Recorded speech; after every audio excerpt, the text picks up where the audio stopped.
Y en cuarto lugar, vamos a pasar a la presentación de Ana Laura Ortega, del Servicio de Oncología Médica del Hospital Universitario de Jaén, y además es la responsable del área de investigación e ensayos clínicos de dicho hospital, y nos va a hablar de cómo tratamos y evaluamos el cáncer de pulmón y cuáles son sus resultados.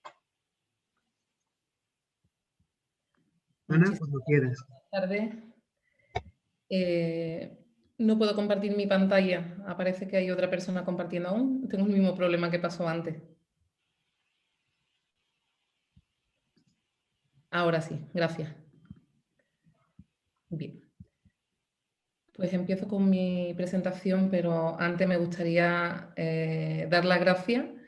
Es un honor estar en esta jornada de cáncer de pulmón de la escuela, y aunque no estemos este año en Granada, pero realmente sigue siendo un placer, y una de las ventajas nos permite pues tener a tantísimos inscritos. Enhorabuena, María José. Muchas gracias a ti y a David por contar este año de nuevo conmigo. Bien, en mi caso pues voy a hablaros de cómo tratamos, cómo evaluamos el cáncer de pulmón. Realmente yo soy oncóloga médica, como saben después de haberme presentado el doctor Cobo, y realmente pues voy a centrarme en la parte de fármacos, ¿de acuerdo? Quiero pues que quede eso claro. Y voy a seguir esta línea, algunos datos de introducción, y voy a hablar de 3 escenarios: el cáncer de pulmón no microcítico avanzado, el localizado, el cáncer de pulmón microcítico, y terminaré con unas conclusiones. Bien, ya los ponentes, los panelistas anteriores han hablado de datos de supervivencia, realmente, pero sí quería contar algunos. En la gráfica del centro tienen la mortalidad debida al cáncer en el mundo en los últimos 50 años aproximadamente, en hombres, cómo ha disminuido. En esta gráfica tienen la mortalidad por cáncer de pulmón en mujeres, cómo ha aumentado, como la doctora Pavón y el doctor Expósito nos indicaban antes. Con respecto a la mortalidad en España, pues si tenemos los datos de hombres y de mujeres, que son las 2 gráficas que tienen ustedes delante, pues vemos también esa tónica, ese aumento y luego descenso en hombres y ese aumento en las mujeres. Sin embargo, pues estos son datos de los registros del cáncer que son valiosísimos, pero realmente nos aportan los datos un poco más lentos de lo que nos gustaría para sacar conclusiones. Y tenemos algunos datos un poco más recientes, en este caso pues no es de nuestro medio, es de Estados Unidos, pero este artículo publicado en agosto de este año pues nos hablaba de la mortalidad pues, en este país, en Estados Unidos. Y vemos cómo realmente esa mortalidad pues, ha ido disminuyendo. Hay datos interesantes como por ejemplo que a partir de 2013 la pendiente de descenso de la mortalidad ha ido disminuyendo, y uno de los datos llamativos en que ocurrió en 2013 fue la aprobación del primer fármaco frente a EGFR, una diana de tratamiento de las cuales les voy a hablar un poquito más adelante. Vemos que la supervivencia, por tanto, ha ido aumentando, y aunque este aumento puede parecer discreto, realmente pues en 15 años que haya aumentado unos 10 puntos tanto en hombres como en mujeres, creo que es algo significativo si hablamos de cáncer de pulmón avanzado.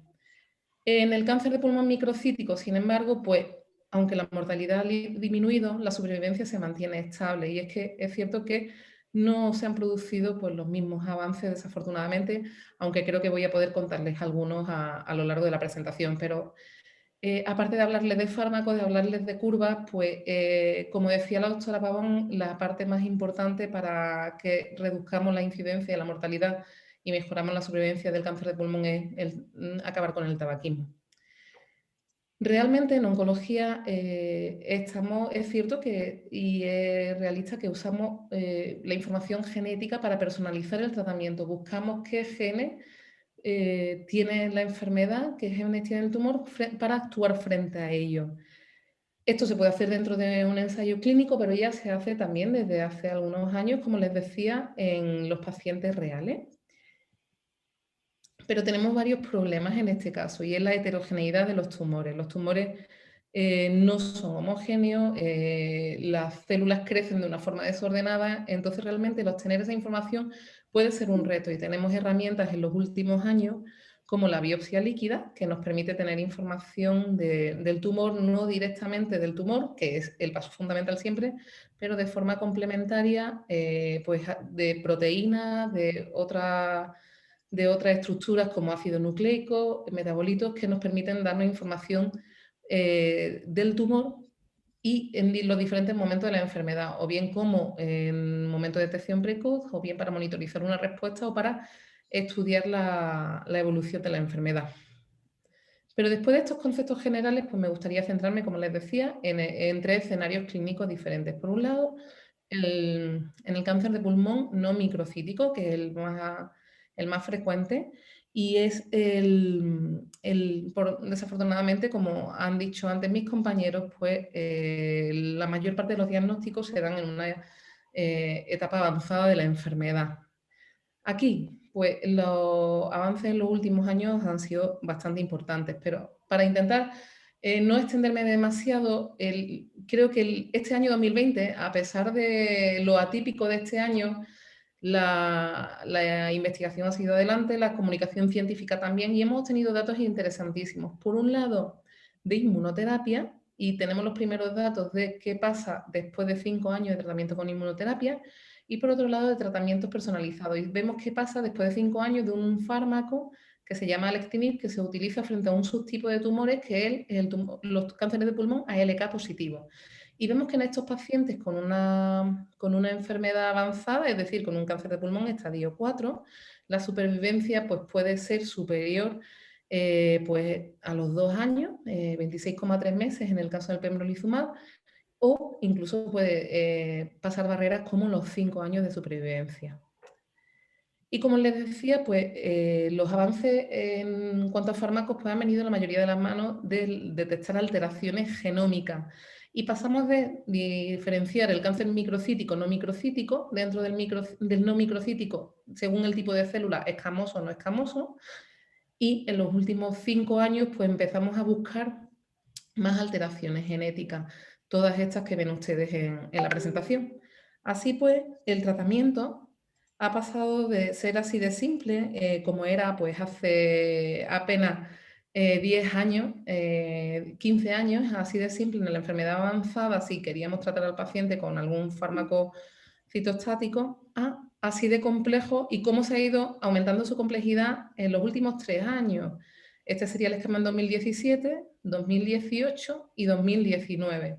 Como hemos ido cambiando y teniendo más opciones, que en definitiva hay 2 grandes grupos de tratamientos, como ven. Por un lado, por los tratamientos dirigidos frente a alteraciones genéticas y luego, pues, tratamientos en relación con la inmunoterapia. Bien, voy a centrarme en la parte de inmunoterapia. Como les decía, pues un dato bastante interesante que hemos obtenido este año, la supervivencia a 5 años, pero con respecto a la inmunoterapia, tenemos datos, como les decía, pues desde hace unos 8 años aproximadamente empezamos a tener ensayos clínicos en cáncer de pulmón y también se han comunicado datos de 5 años con otros fármacos, y les he hablado de uno, el pembrolizumab, este es otro, el nivolumab, y vemos que realmente, aunque desafortunadamente no todos los pacientes obtienen una respuesta, aquellos que responden pueden mantener esa respuesta durante un tiempo prolongado, incluso años, como se nos ha presentado en este año.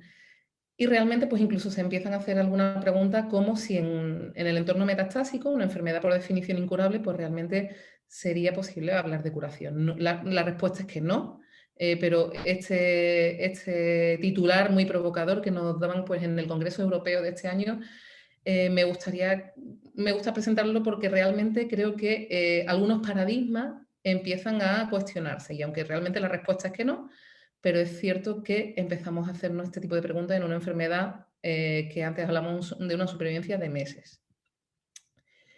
Hay una serie de ensayos clínicos que nos han llevado a estas conclusiones, no voy a entrar en cada uno de ellos, se ha hecho un esfuerzo enorme de investigación y en resumen, pues les quiero presentar estos datos para que vean que actualmente, si no se encuentra una alteración genética de las cuales a continuación voy a hablar, pues el estándar a día de hoy suele ser el usar inmunoterapia con quimioterapia o bien inmunoterapia en solitario. Y la evidencia, pues ya les digo, existe pues multitud de ensayos que nos han permitido usarlo pues en segundas, terceras líneas y luego en primera línea de enfermedad avanzada. Y pues es la recomendación actual de la Sociedad Europea, que como ven pues sigue siendo bastante complejo, como les ponía antes, pero es cierto que dependiendo del tipo de histología y de un factor, de un biomarcador que es el PDL1, los oncólogos médicos pues decidimos qué tipo de tratamiento recomendamos al paciente, ¿de acuerdo? Bien, paso un poquito más rápido porque quiero pasar ahora a los tratamientos dirigidos frente a alteraciones genéticas. Este ejemplo de ALK, que representa pues, una serie de tratamientos que realmente conocemos de hace años. Esta diapositiva es clásica para los oncólogos médicos, tiene ya más de 7 años y realmente ya ilustraba entonces, en 2013, que cuando elegíamos un tratamiento dirigido, la supervivencia era mayor y pasábamos una barrera histórica para nosotros que era los 2 años, incluso aunque no se utilizara el fármaco específico, si se identificaba esa alteración genética. Y de hecho, pues, tirando de curvas antiguas, que es como nosotros pues, valoramos las supervivencias, como saben, realmente pues, la probabilidad de supervivencia después de los 2 años es superior al 80%, incluso en algunos casos, como cuando se utiliza un fármaco dirigido frente a EGFR, como en este caso el osimertinib, o bien el alectinib en ALK, ¿de acuerdo? Mientras que la supervivencia clásica, todo este tipo de tratamientos que les ponía que usábamos hace 10 años escasos, 8 años, realmente pues estaba en torno a los 6-9 meses de supervivencia. ¿Y cuándo tenemos que pensar que hay alguna alteración de algún gen? Pues realmente, normalmente en los carcinomas no escamosos, en los adenocarcinomas, debería hacerse un estudio genético. Pero realmente son tan numerosos como los que le ponía, pero ¿cuáles son los que realmente habría que hacer? Las recomendaciones actuales son que se hagan, por un lado, PDL1, el marcador del que les hablaba, en todos los casos de cáncer no microcítico, y por otra parte, además de PDL1, en los adenocarcinomas, en los no escamosos, FFR, ALK, ROS1 y BRAF. Pero además de estos biomarcadores, pues vamos teniendo algunos que, aunque son un poquito más raros, realmente pues tienen un significado clínico y de tratamiento. Y aquí tienen una lista de fármacos, y esta es de 2019, en 2020 la lista es un poquito más larga, con actividad frente a estas dianas realmente. Pero ya el PDL1, como les hablaba, o sea, el marcador que nos permite el utilizar pues, la inmunoterapia, ya es un marcador que aunque no es un oncogen exactamente, pero realmente es un biomarcador y cuando seleccionamos tratamiento, gracias a este marcador, pues podemos elegir un tratamiento que aporte una supervivencia incluso del doble con respecto al estándar que usábamos hasta hace poco tiempo. Realmente quiero poner unos datos, ahora antes ponía de Estados Unidos, estos son datos españoles de una iniciativa, el registro del Grupo Español de Cáncer de Pulmón, que actualmente ya vamos por 17.000 pacientes recogidos y estamos viendo, aparte de la incidencia, igual que los registros de cáncer clásicos, también pues, cómo se tratan estos pacientes. Pues bien, en estos pacientes, por los primeros datos del registro, se vio qué alteraciones moleculares había. Y se vio que pues, se había aumentado la incidencia, la frecuencia de las determinaciones moleculares. En más del 80% de los pacientes en España se miran estas alteraciones moleculares. Hay diferencias entre algunas comunidades y desafortunadamente en Andalucía no estamos tan cerca del 80% como nos gustaría y que realmente pues, es fundamental, como ven, con las recomendaciones que tenemos actualmente. Entonces, es cierto que aunque el dato no sea tan positivo como nos gustaría, sí es cierto que hace 2 años era de un 40% y actualmente estamos más cerca del 80%, pero nuestro objetivo tiene que ser llegar, si es posible, al 100% de los pacientes, porque esas son las recomendaciones actuales de las sociedades científicas, en este caso de oncología médica y anatomía patológica, el realizar esta serie de determinaciones porque tiene un sentido en cuanto a la supervivencia. Con respecto al cáncer de pulmón localizado, aquí con respecto a los fármacos tengo menos que contarles porque el papel fundamental, afortunadamente, sigue siendo el de los tratamientos locales. No entro en este caso en la cirugía, la radioterapia, pero son los pilares del tratamiento y son tratamientos curativos, afortunadamente, que han permitido pues, obtener supervivencias cada vez mejores, como esta gráfica que compartía antes también el doctor Expósito. Con respecto a los tratamientos en cuanto a fármacos, pues los oncólogos clásicamente aquí usamos quimioterapia en algunos pacientes, en los estadios 2 y estadio 3, son la recomendación. porque aporta una mejoría en la supervivencia. Pero paso porque realmente ese beneficio en este escenario es un poquito menor de lo que nos gustaría, supone un aumento de la supervivencia, pues dependiendo cuanto más avanzada la enfermedad, un poquito mayor. Pero empezamos a tener datos bastante interesantes de otros fármacos que no sean quimioterapia, como fármacos frente a EGFR. En este caso, pues hablo de nuevo de un fármaco que se llama osimertinib. Y hemos tenido en este año, en 2020, en el Congreso de la Sociedad Americana de Oncología, pues datos de positivos en cuanto a supervivencia del usar osimertinib después de una cirugía de un paciente con respecto a la reducción del riesgo de recaída, la supervivencia libre de progresión. Sin embargo, pues, se publicó este estudio, pero sin embargo, aunque los datos de supervivencia global, que es el factor en el cual, el dato por el cual pues, debería aprobarse un fármaco en este escenario, en el escenario de la adyuvancia, todavía pues, son bastante inmaduros, pero es cierto que son bastante esperanzadores también en este escenario. Y luego, pues en el estadio 3, que es una no resecable, que es un escenario un poquito peculiar, pero de hasta un 30% de los pacientes, pues tenemos un estándar a día de hoy, que es la quimioterapia y la radioterapia, y con posterioridad el tratamiento con inmunoterapia de mantenimiento. Y en este año también pues, hemos conocido los datos de la supervivencia a 4 años del uso, en este caso, de un fármaco llamado durvalumab, y la supervivencia mediana de estos pacientes pues, está en torno a 47,5 meses. Bien. Con respecto al cáncer de pulmón microcítico, no quería dejar de hablar porque realmente es un escenario menos frecuente, pero como les ponía antes, pues una de nuestras asignaturas pendientes en la oncología torácica, porque realmente los avances, como ven en esta línea temporal, pues han sido un poco más escasos. Y como ven, pues en cuanto a fármacos, vemos arriba, pues llevamos casi 30 años sin tener alguna novedad. Los cambios y el beneficio fundamentalmente, aparte de la quimio, pues se ha debido al uso de la radioterapia, sin lugar a dudas, tanto la enfermedad localizada como la extendida.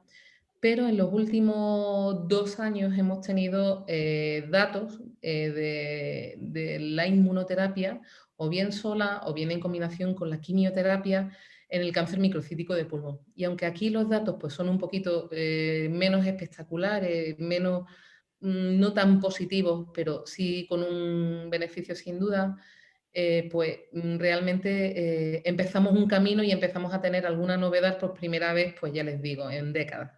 Y así pues tenemos 2 fármacos actualmente de los cuales hay evidencia, el atezolizumab y el durvalumab, que asociado a la quimioterapia estándar pues pueden suponer un aumento de la supervivencia en estos pacientes. Quiero finalizar mi presentación con varias ideas. Realmente este pues, es uno de los pacientes que creo que los oncólogos médicos nos han presentado en multitud de ocasiones, porque es uno de los primeros pacientes tratados con cáncer de pulmón, que empezó tratamiento con 2010, esta señora, con nivolumab, el primer fármaco de inmunoterapia que demostró pues, un beneficio en pacientes con cáncer de pulmón. Y esta paciente, pues el oncólogo que la trató, Scott Gettinger, pues nos ha presentado los datos en multitud de ocasiones. Seguía viva después de 10 años del tratamiento y un cáncer de pulmón con unas características peculiares de agresividad, un cáncer de pulmón escamoso, y después de 3 tipos de tratamiento con quimio diferentes, 3 líneas de tratamiento con quimioterapia. De ahí, pues, esa idea de la cura que les dejaba antes, pues, un poco flotando. La supervivencia global, en general, pues, que es la forma que tenemos de evaluar los resultados de estos fármacos, pues realmente, si vemos la agrupación, pues, esta curva de melanoma, vemos que como la quimioterapia no tenía un gran beneficio, a diferencia de cáncer de pulmón, que sí tenía un mejor papel, sin embargo, cómo ha ido cambiando pues, la inmunoterapia, pero vemos les ponía esta diapositiva, que aunque no es de cáncer de pulmón, fundamentalmente por esa meseta pasado eso de primer año, esos largos supervivientes. Entonces, realmente tenemos bastantes dudas que resolver en este escenario, porque sabemos que son fármacos que sirven, pero necesitamos personalizar mejor. Es una de las necesidades que tenemos, cómo identificar a qué pacientes se van a beneficiar de este tratamiento, y creo que para eso pues, la investigación es fundamental y creo que en Andalucía pues estamos teniendo una parte activa en ese sentido, no quería dejar de decirlo. Con respecto al cáncer de pulmón localizado, pues la mejora del tratamiento local son indudables, pero no soy experta en eso y por eso no les he comentado. Y empezamos a tener evidencias de algunos fármacos, como les contaba, y empezamos a tener pues alguna esperanza nueva en el cáncer microcítico de pulmón después de décadas. Coincido en una idea que decía el doctor Expósito y es que realmente pues, es fundamental el papel del comité de tumores, que como saben pues el grupo de profesionales que valoran el caso de un paciente cuando se diagnostica, pero no solo en el diagnóstico, sino también en la evolución de la enfermedad. Y esta parte pues no solo especialidades médicas, sino otros profesionales sanitarios pues forman parte sin lugar a dudas de los comités y son fundamentales. Y como les decía, pues la parte de la investigación, porque realmente el centro de todo este esfuerzo no es más que el paciente. Queremos personalizar el tratamiento, pero para las personas que son nuestros pacientes. Así pues creo que es un lujo esta tarde estar precedida al principio de un médico de familia y estar seguida a continuación de otro médico de familia, porque realmente son quienes mayor medicina personalizada hacen de todas las especialidades médicas. Muchas gracias. Muchas gracias, Ana Laura, por tu excelente resumen. Yo creo que una asignatura pendiente que tenemos los oncólogos es tener actualizados en nuestros cambios de tratamiento y en nuestros resultados al resto de los especialistas que trabajan con nosotros, ¿no? Entonces, muchas gracias por el esfuerzo.